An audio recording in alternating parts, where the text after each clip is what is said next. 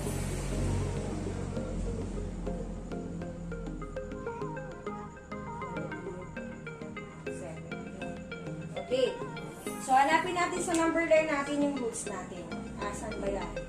Si 6 and negative 4. So, dahil ang inequality na ginamit ay greater than or equal po, ibig sabihin, itong dalawang roots natin kasama sa solution set. Dahil kasama sila sa solution set, ang gagamitin natin ay solid dot. Kung kanina, hollow circles, kasi nga, greater than lang po yun. Ibig sabihin, hindi kasama yung roots. Ngayon, dahil may equal tayo, si 6 at saka si negative 4, kasama sa solution set natin. So, solid dot ang gagamitin natin dyan. Ganyan po siya. Yan. Tapos, positive 6. So, again, yung number line na naman natin, nahati na naman sa tatlong parts yan. So, dyan natin ibabase yung ating intervals na mabubuo. So, yung una natin interval. Okay, so una natin interval ay x is, kung ito yung i-consider natin, negative 5, negative 6, negative 7. Ano po ba sila sa negative 4? Less than, di ba? So, if x is less than negative 4. Okay po. Yung pangalawa, yung nasa gitna. Ayan. So, nasa gitna po siya. Kung i-consider naman natin itong nasa pagitan ni negative 4 or from negative 4, since kasama si negative 4 tsaka si positive 6. So, kung ito from negative 4 to positive 6, so that is, okay, so tingnan nyo ha, itong side na to, greater than kay negative 4. So, ang ilalagay natin, x greater than or equal to negative 4. Tapos, but less than or equal to 6. So, ang pangalawang interval natin, x is greater than or equal to negative 4 and x is less than or equal to positive 6. Next, kung ito namang i-consider natin dito sa right side ni positive 6, so, di ba 7 na yung sumunod dyan? So, 7 is greater than 6, tama? So, ang pangatlong interval natin, x is greater than 6. X is greater than 6. Ngayon, para malaman natin kung alin dyan sa tatlo ang solution set, syempre, kailangan natin mag-test ng isang number na pasok sa bawat interval. Okay, so start tayo dito. I-test natin si x is less than negative 4. Okay, for x is less than negative 4. So, kuha tayo ng number na less than kay negative 4. Halimbawa, ang gusto natin ay si negative 6 is if x is equal to negative 6.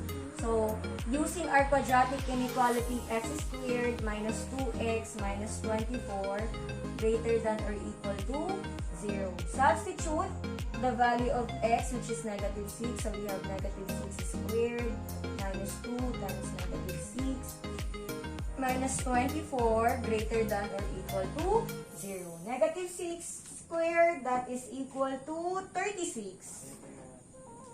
Then, minus 2 times negative 6, that is negative 12, minus 24, greater than or equal to 0. So, this is 36. Magiging positive 12 na po yan. Then, negative 24, greater than or equal to 0. So, 36 plus 12, that is 48. Okay, 48 minus 24, that is positive 24.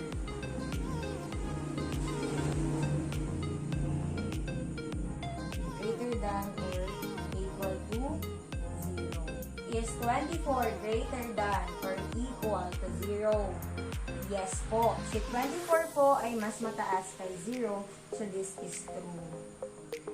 Since the interval or yung negative 6 ay nasatisfy nga yung ating quadratic inequality. Therefore, itong interval natin na x less than negative 4 is a solution set of the given quadratic inequality. Okay, next. Let us test whether x greater than or equal to negative 4 but less than or equal to 6 is a solution set of the given quadratic inequality or not. So, same pa rin. I-test natin yan. For x is greater than or equal to negative 4 but less than or equal to positive 6. Kuha tayo ng number sa gitna, yung nandito po sa interval na to. Okay, halimbawa, ang gamitin natin ay positive 1. If x is equal to positive 1. Okay, substitute po natin si positive 1. So, 1 squared minus 2 times 1 minus 24 greater than or equal to 0. So, 1 squared. So, 1 squared is 1. Minus 2 times 1 is 2. Minus 24 greater than or equal to 0. So, 1 minus 2, that is negative 1. Negative 1 minus 24 is negative 25. Greater than or equal to 0. So, negative 25 greater than or equal to 0 is false. False po yan. Dahil negative number yan, 0 to.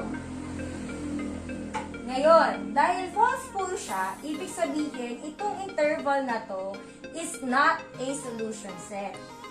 Okay po? Hindi siya solution set kasi hindi po na-satisfy ng interval na to yung ating quadratic inequality.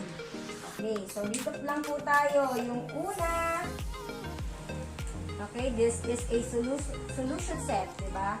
Ito, not a solution set. Okay, how about the last interval? Yung x greater than 6. Before x is greater than 6, halimbawa, ang gamitin natin x is equal to 10 na lang. Yan. Number greater than 6. So, 10 na lang yung ginamit ko. So, 10 squared minus 2 times 10 minus 24 greater than or equal to 0. 10 squared is 100. Minus 2 times 10 is 20. Minus 24 greater than or equal to 0. So, ito, 100 minus 20, that is 80, diba? 80 minus 24, that is 56. Okay. Is 56 greater than or equal to 0? Yes, it is. This is true. Kasi si 56 ay mas mataas nga naman kay 0. So, therefore, since the given interval or the third interval satisfy the given quadratic inequality, pwede na natin sabihin na si x greater than 6 is a solution set of the given quadratic inequality. So, solution set po siya. Ngayon, paano natin yan i-graph? Okay, balik po tayo sa ating number line. Okay, tulad ng sinabi ko kanina, since ang ating quadratic inequalities or yung inequality na ginamit, inequality symbol ay greater than or equal, yung nakuha nating roots kanina ay kasama sa solution set. Ano yung roots na nakuha natin kanina? Si negative 4 at saka si positive 6. Kaya ang gagamitin natin dyan ay solid dot. Ngayon, ibablakan naman natin ngayon yung solution set na solve natin. So, yung una, which is x less than negative 4. So, ito po yun. Less than negative 4. Ayun po yun.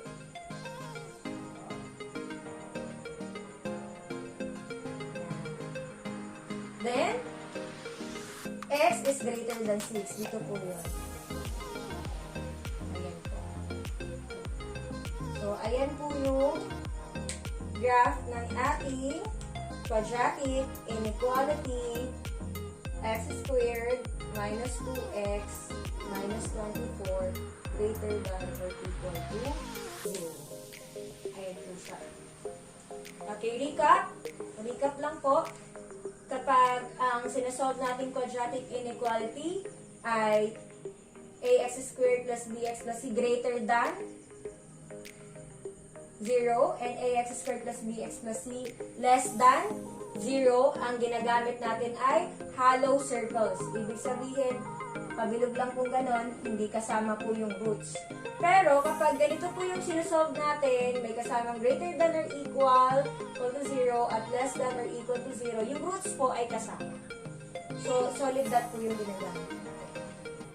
Therefore, the graph of the solution set for x squared minus 2x minus 24 greater than or equal to 0 is shown below. Now, let us solve a problem involving a quadratic inequality. Solving problems involving quadratic inequalities are different from solving problems in quadratic equations.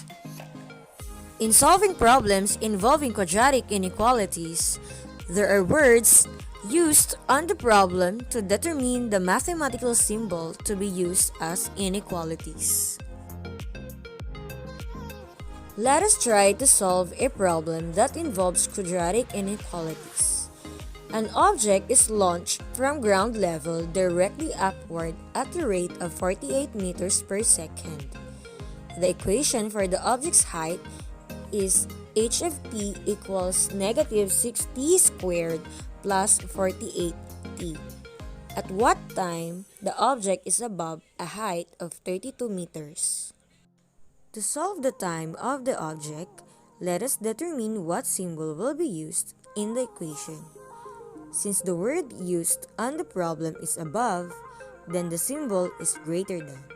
Thus, h of t equals negative 16t squared plus 48t, we will have negative 16t squared plus 48t greater than 32. Applying the rules in rewriting quadratic inequalities in standard form, we will have negative 16t squared plus 48t greater than 32. It will become negative 16t squared plus 48t minus 32 greater than 0. 16t squared minus 48t plus 32 is less than 0. Reducing it to lowest term by dividing the whole equation by 16, it will become t squared minus 3t plus 2 less than 0. We write first the inequality into quadratic equation, then find the roots of the equation. Using factoring, we will have t squared minus 3t plus 2 less than 0. The factors are x minus 1 and x minus 2. Applying the zero product property, we will have x minus 1 equals 0 and x minus 2 equals 0. Adding positive 1 both sides in x minus 1 equals 0, we will have x equals positive 1. For x minus 2 equals 0, add positive 2 to both sides, so we will have x is equal to positive 2. Therefore, the solution set of the quadratic inequality t squared minus 3t plus 2 less than 0 is x greater than 1 but less than 2. It only means that the time when the object is above 32 meters is between 1 second and 2 seconds. Now, as an exercise, try to answer the following questions. Is negative 2 a solution of x squared minus 3x minus 4 less than 0?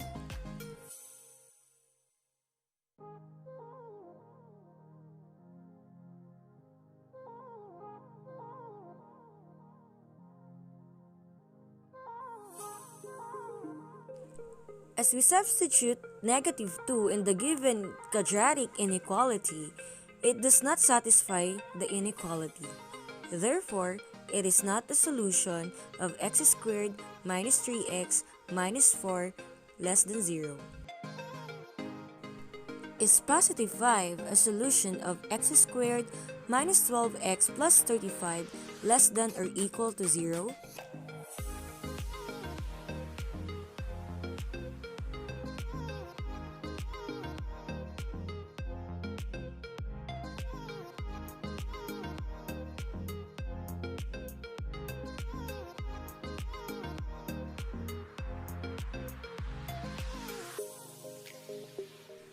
Substituting positive 5 in the given inequality, we will have 0 less than or equal to 0, which is true.